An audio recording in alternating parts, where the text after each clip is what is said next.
दोस्तों, मैं फिर से आपके अपने YouTube channel Bajrangi coaching centre में एक बार स्वागत कर रहा हूं।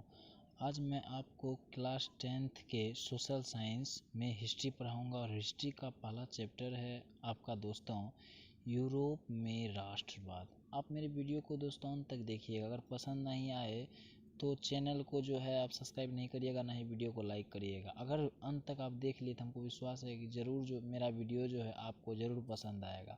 और यह क्लास 10th के हर बच्चे के पास वीडियो पहुंचाइए, यह इम्पोर्टेंट है। मैं ऑब्जेक्टिव अपने से बनाया हूँ खुद। और मैं देखिए चैप्टर का नाम यूरोप में राष्ट्रवाद क्यों पढ़ा। मैं कोई भी चैप्टर का जो ऊपर वाला लिखा हुआ होता है ना, कि इस चैप्टर का जैसे नाम लिखा यूरोप में राष्ट्रवाद, चैप्टर के ऊपर में जो लिखा हुआ रहता है वह चैप्टर का निष्कर्षण होता है। तो आखिर क्यों यूरोप में ही राष्ट्रवाद इसका नाम पड़ा, दूसरा भी पढ़ सकता था।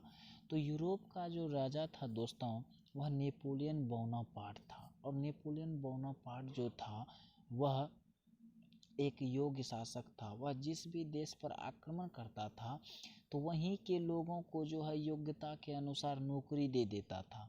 और जब उसने इटली और जर्मनी को पर आक्रमण किया 1807 ईस्वी में और उसको जब जीत लिया तो उसने देखते ही देखते जो इटली और जर्मनी 300 छोटे छोटे टुकड़ों में विभक्त था उसको उसने 39 राइन राज्य में विभक्त कर दिया। इस तरह जो है हम कह सकते हैं कि देखते ही देखते उसने वहाँ के लोगों में राष्ट्रवाद की भावना को जगा दिया। अतः इसीलिए नाम जो इस चैप्टर का पड़ा है यूरोप में राष्ट्रवाद, क्योंकि यूरोप का राजा नेपोलियन बोनापार्ट है। तो यहाँ पर पहला ऑब्जेक्टिव है दोस्तों आपका कि नेपोलियन बोनापार्ट कहाँ का निवासी था। तो नेपोलियन बोनापार्ट जो था दोस्तों वह फ्रांस का निवासी था। नेपोलियन बोनापार्ट फ्रांस का निवासी था। दूसरा ऑब्जेक्टिव है पोलैंड में कब आंदोलन हुआ। पोलैंड में जो आंदोलन है दोस्तों वह 1863 ईस्वी में हुआ था। इटली के एकीकरण का मसीहा जो है किसे कहा जाता है। तो इटली के एकीकरण का मसीहा जो है दोस्तों वह मेजनी को कहा जाता है। मेजनी जो था इटली से किसी भी तरह से जो था विदेशी प्रभाव को हटाना चाहता था। इसके लिए उसने अपने जीवन में कई बार युद्ध भी किया लेकिन वह बार बार असफल हुआ। देखिए चौथा ऑब्जेक्टिव है दोस्तों इटली में राष्ट्रवादियों के गुप्त दल का नाम क्या था। तो राष्ट्रवादियों का गुप्त दल जो था उसका नाम था दोस्तों कार्बोनरी। नेपोलियन बोनापार्ट ने जर्मन क्षेत्र को कब जीता, यानी नेपोलियन बोनापार्ट ने जर्मनी को अपने अधीन कब कर लिया। तो 1806 ईस्वी में। यूनान के स्वतंत्रता संग्राम में किसकी पराजय हुई, किसकी पराजय कहाँ हुई, किसकी पराजय हुई। तो यूनान पर जो था दोस्तों वह तुर्क का अधिकार था, तुर्की का। और यूनान हर एक क्षेत्र में आगे था, ज्ञान विज्ञान टेक्नोलॉजी हर एक क्षेत्र में आगे था, फिर भी वह तुर्की के अधीन था। जब वहाँ के लोगों के अंदर राष्ट्रवाद की भावना जगी तो उन्होंने तुर्की से युद्ध करना प्रारंभ किया। और यूनान में जो है कुछ लोगों ने आंदोलन चालू किया। धीरे धीरे यह आंदोलन जो है आक्रामक होते गया और दोनों में युद्ध हो गया। तो इसमें तुर्की की पराजय होगी। नेपोलियन का पतन कब हो गया, पाटन लिखा गया पतन होगा दोस्तों। तो नेपोलियन का जो पतन है वह 1814 ईस्वी में हुआ था, जिसके बाद 1815 में वियना सम्मेलन हुआ। चार्टिस्ट आंदोलन कहाँ संपन्न हुआ। तो चार्टिस्ट आंदोलन जो है दोस्तों वह इंग्लैंड में संपन्न हुआ था। यंग इटली और यंग यूरोप का स्थापना मेजनी ने कब किया। यंग इटली या नवीन इटली दोनों एक ही नाम है दोस्तों। 1831 ईस्वी में मेजनी ने किया था और यंग यूरोप का भी स्थापना मेजनी ने 1814 ईस्वी में किया था। मैंने बोला था कि इससे पहले भी कि मेजनी जो था किसी भी तरह इटली से जो विदेशी प्रभाव को हटाना चाहता था, इसी के लिए उसने यह गठन किया था। वह एक योग्य सेनापति भी था, वह लोकतांत्रिक गणतांत्रिक विचारों का समर्थक भी था। और देखिए 10वां नंबर ऑब्जेक्टिव है दोस्तों कि जालवेरिन एक संस्था थी। तो किसकी थी, व्यापारियों की। जर्मन राइन राज्य का निर्माण किसने किया था। तो जर्मन राइन राज्य का जो है निर्माण दोस्तों वह नेपोलियन बोनापार्ट ने किया था। देखिए 12वां नंबर ऑब्जेक्टिव है दोस्तों एड्रियानोपुल की संधि कब हुई। एड्रियानोपुल की संधि जो है दोस्तों वह 1829 ईस्वी में हुई थी। 13वां ऑब्जेक्टिव है फ्रैंकफर्ट की संधि कब हुई। तो फ्रैंकफर्ट की जो संधि है दोस्तों वह 1871 ईस्वी में। काउंट काबुल को विक्टर इमैनुअल ने किस पद पर नियुक्त किया था। तो काउंट काबूल को जो है दोस्तों विक्टर एमेनुअल ने प्रधानमंत्री के पद पर नियुक्त किया था। फ्रांस ने किस शासक वंश की पुनर्स्थापना वियना कांग्रेस द्वारा की थी? तो फ्रांस में जो है दोस्तों आर्लेस वंश था पहले, और जब वियना सम्मेलन हुआ तो उसके बाद जो है आर्लेस वंश के स्थान पर बुर्बो वंश का स्थापना हुआ।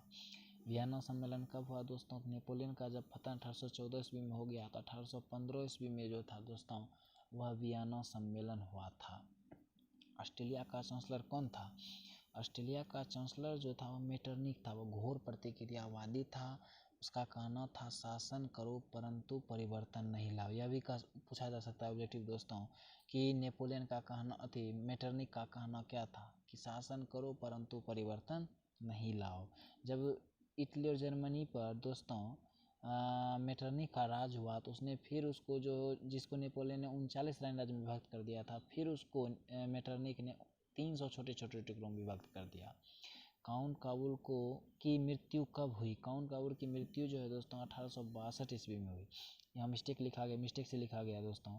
हंगरी की राजधानी क्या थी? मेग्यार नहीं बल्कि बुडापेस्ट होगा। हंगरी की भाषा क्या थी? तब होगा दोस्तों मेग्यार। एक्ट ऑफ यूनियन किस वर्ष पारित हुआ था? तो एक्ट ऑफ यूनियन जो है दोस्तों वह 1708 ईस्वी में पारित हुआ था। यूनान को कब स्वतंत्र राष्ट्र घोषित किया गया? तो यूनान पर तुर्की का अधिकार था। जब तुर्की से युद्ध हुआ तो 1832 ईस्वी में यूनान को स्वतंत्र राष्ट्र घोषित किया गया था दोस्तों। मेटरनिख का पतन कब हो गया? तो मैंने बताया कि 1814 में जब नेपोलियन का पतन हो गया, 1815 में ऑस्ट्रिया का चांसलर मेटरनिख बना, और 1848 से लेकर 1815 से लेकर 1848 के मध्य के युग को मेटरनिख युग कहते हैं।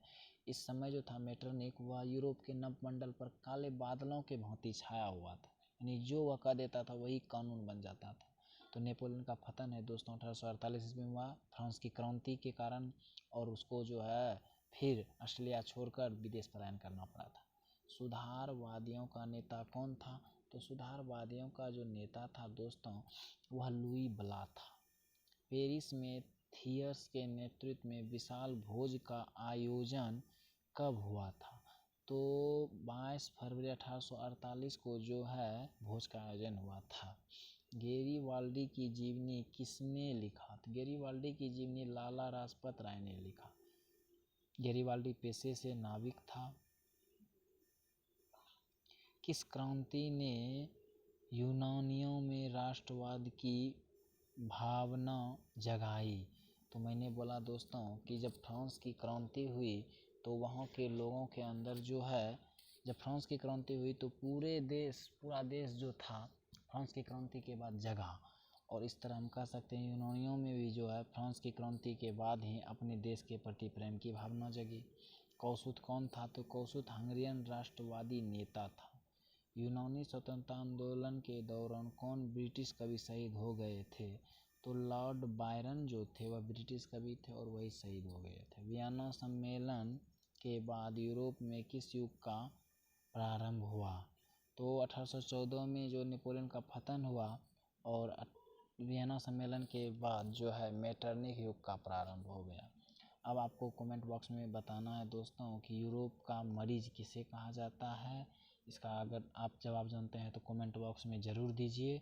और दोस्तों अगर आपको मेरा यह वीडियो पसंद आया हो तो चैनल को सब्सक्राइब और वीडियो को लाइक करिए। अगर नहीं आया हो 2 बटन होता है दोस्तों, 2 में से कोई आप कर सकते हैं, लाइक या डिसलाइक।